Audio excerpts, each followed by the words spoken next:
Au cœur de l'Afrique de l'Ouest, le Togo est un pays où l'agriculture joue un rôle crucial dans l'économie et la subsistance des populations.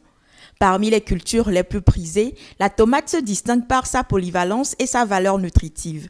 Les tomates sensibles aux conditions climatiques et à la manipulation se détériorent rapidement, ce qui explique la conservation et la transformation des tomates à laquelle se soumettent certaines commerçantes. J'essaie d'écraser et je les mets en bouteille, je chauffe et je conserve.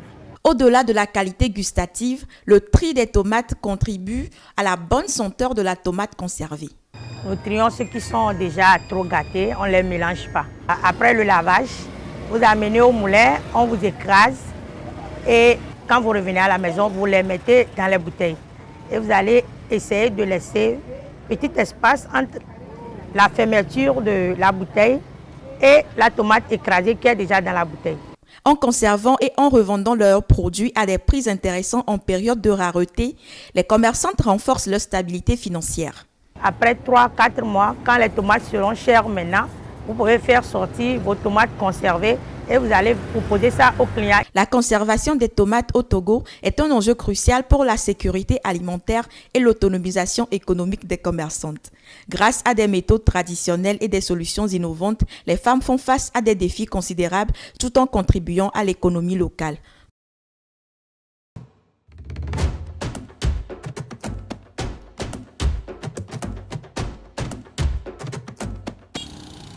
Carrefour incontournable pour les affaires, la culture et l'innovation, c'est parti pour la 19e édition de la Foire internationale de Lomé.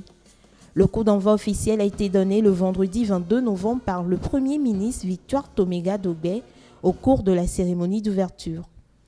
Placé sous le thème « Normes et qualité des produits et services, outils de compétitivité et d'accès au marché connecté », ce rendez-vous en UL est l'une des plus grandes plateformes d'échanges commerciaux du pays.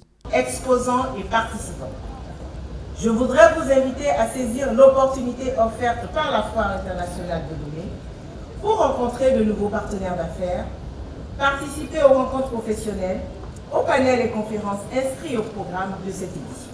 Avec des exposants venus de plusieurs pays d'Afrique, dont le Mali invité d'honneur, la Foire internationale de Lomé est une fête foraine et un espace d'inspiration et de partage qui illustre le dynamisme des entrepreneurs togolais et des autres pays d'Afrique.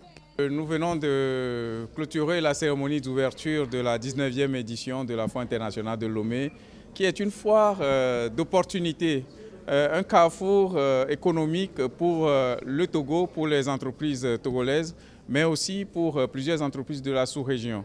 Nous avons aussi un bureau d'information pour la participation du Togo à l'exposition universelle qui aura lieu en 2025 à Osaka, au Japon, donc du 13 avril 2025 au 13 octobre, sur 6 mois. Prévue du 22 novembre au 8 décembre 2024, la Foire internationale de Lomé continue de fédérer, d'innover et de tisser des liens, confirmant ainsi son rôle dans la promotion du développement économique et social du Togo.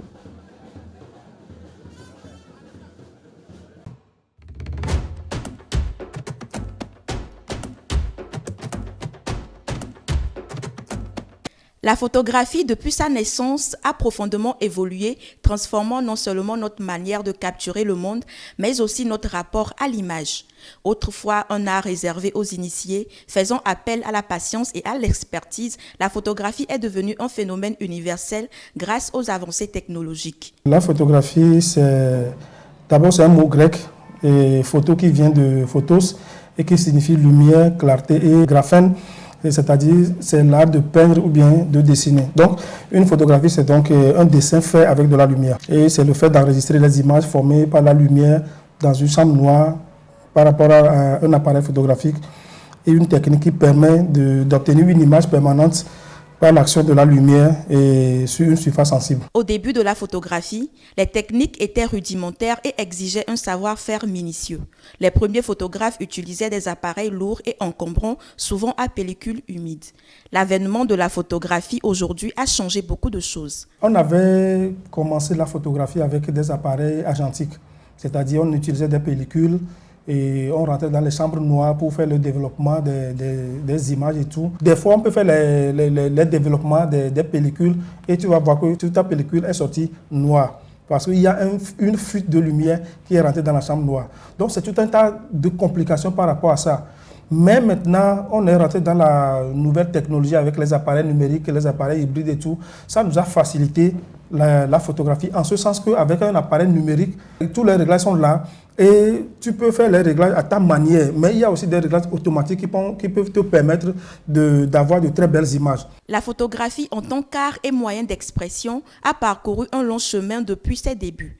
Dans ce monde d'images en constante évolution, la photographie continue de nous rappeler l'importance de chaque instant, offrant une fenêtre ouverte sur notre humanité partagée.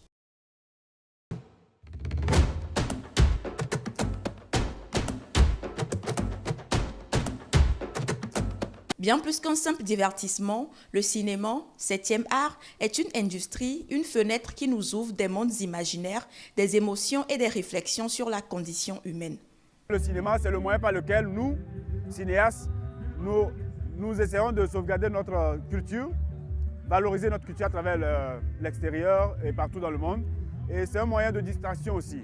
Chaque étape, de l'écriture à la post-production, nécessite l'expertise de milliers de professionnels. Le cinéma draine beaucoup de métiers, aussi bien les stylistes, les maquilleurs, les costumiers, les cadreurs, les photographes, plein de personnes.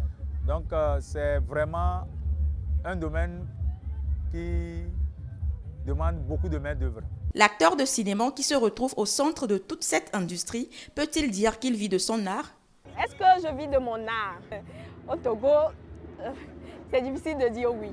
Pour d'autres, nos antécesseurs, eux peut-être. Le cinéma est souvent perçu comme un art de l'image et du son, mais c'est l'émotion qu'il suscite chez les téléspectateurs qui en fait toute sa richesse. Sans public, un film reste une œuvre figée, un projet personnel. Il faut le public pour pouvoir découvrir les œuvres que les producteurs et réalisateurs ont produites. Donc, sans public, il n'y aura pas de festival. Quand on écrit une histoire, c'est un acteur qui prête son corps, sa voix, pour pouvoir incarner le rôle. Et ce rôle-là est présenté au public à travers les films. Et un festival permet d'avoir sur un même plateau, bien en un même endroit, plusieurs réalisateurs avec plusieurs films qui sont présentés au public. Le cinéma est un art vivant en constante évolution qui continue de fasciner et de transformer le monde. De ses premières projections à l'ère numérique, il reste l'un des moyens les plus puissants pour raconter des histoires et interroger notre condition humaine.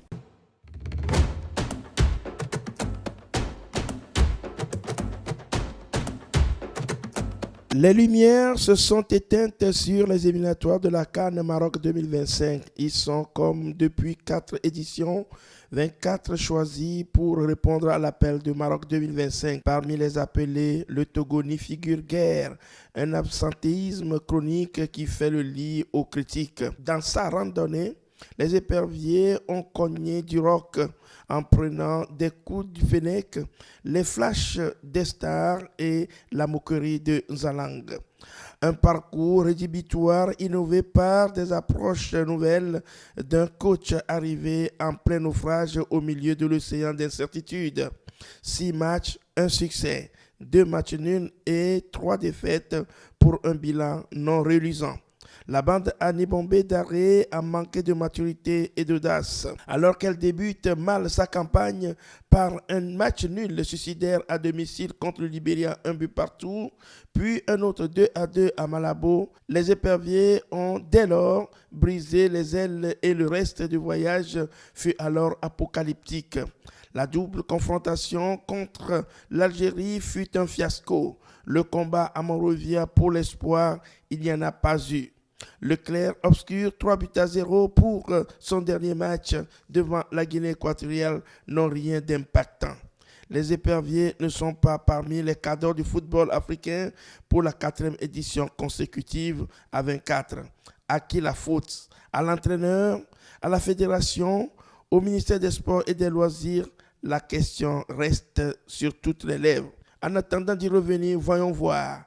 L'Afrique du Sud, l'Algérie, l'Angola, le Bénin, le Botswana, le Burkina Faso, le Cameroun, les Comores, la Côte d'Ivoire, l'Égypte, le Gabon, la Guinée équatoriale, le Mali, le Maroc, le Mozambique, le Nigeria, l'Ouganda, la RDC, le Sénégal, le Soudan, la Tanzanie, la Tunisie, la Zambie et le Zimbabwe seront au rendez-vous de Maroc 2025 entre décembre 2025 et janvier 2026. Ou est ainsi.